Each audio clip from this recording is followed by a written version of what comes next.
Assalamualaikum warahmatullahi wabarakatuh. Apa kabar semua? Semoga kabar kita baik. Hari ini kita akan belajar materi kelas 12. Kira-kira apa sih materinya? Materinya itu tentang kasus pelanggaran hak dan pengingkaran kewajiban warga negara. Hal ini tentu sangat penting bagi kehidupan masyarakat. Jadi disimak baik-baik ya. Ayo, silakan Tok. Oke, ini teman-teman. Sebagai warga negara, kita memiliki hak dan kewajiban terhadap negara dan lingkungan sekitar loh. Tapi sebelum lanjut, kita dengerin pengertiannya dulu ya. Pertama, pengertian dari warga negara. Sesuai pasal 26 ayat 1 Undang-Undang Dasar 1945, warga negara adalah orang-orang bangsa Indonesia asli dan orang-orang bangsa lain yang disahkan dengan undang-undang sebagai warga negara. Nah, sekarang pengertian hak. Ada beberapa pengertian hak menurut para ahli, salah satunya dari KBBI. Hak adalah benar, kepunyaan, kewenangan untuk berbuat sesuatu yang telah ditentukan oleh undang-undang. Atau kita bisa simpulkan bahwa hak adalah sesuatu yang mutlak, yang kita miliki. Selanjutnya, seperti judul yang disebutkan, hak juga punya teman, yaitu kewajiban. Kewajiban menurut KBBI adalah sesuatu yang harus dilaksanakan atau kita simpulkan, kewajiban berarti sesuatu yang harus kita lakukan dengan penuh tanggung jawab. Jadi, hak dan kewajiban itu harus dilaksanakan dengan seimbang.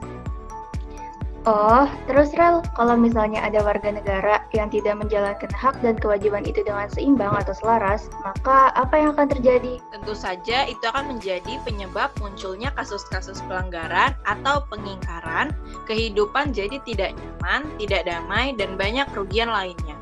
Mau tahu apa saja contoh kasus lainnya? Ayo kita lihat. Aduh, pajak lagi. Kenapa sih kita harus bayar pajak? Udahlah, bulan ini nggak usah bayar pajak. Udah tahu pemasukan menipis.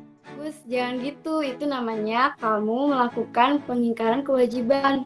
Kamu sendiri menikmati kan hak hidup layak dari beberapa fasilitas yang negara beri. Pajak kan juga dari, oleh, dan untuk rakyat. Ya, tapi ini terlalu parah. Negara juga nggak tahu ini kan kalau sekali nggak bayar. Nanti ada sanksinya loh, karena pajak yang tercantum di pasal 23A UUD 1945 yang berbunyi, pajak dan pungutan lain yang bersifat memaksa untuk keperluan negara diatur oleh undang-undang. Jadi negara pasti sudah menyiapkan bentuk data-datanya. Negara dan demi mendapatkan hak yang semestinya. Terima kasih sudah diingatkan Desti sama Eka. Nah, itu dia satu contoh kasus pengingkaran kewajiban. Coba bayangkan jika kita tidak membayar pajak yang termasuk kewajiban kita, maka bisa jadi kita tidak mendapatkan hak untuk menikmati fasilitas negara yang ada. Ayo kita lanjut ke kasus kedua. Menurutku ya kita harusnya Udah nggak usah dilanjut.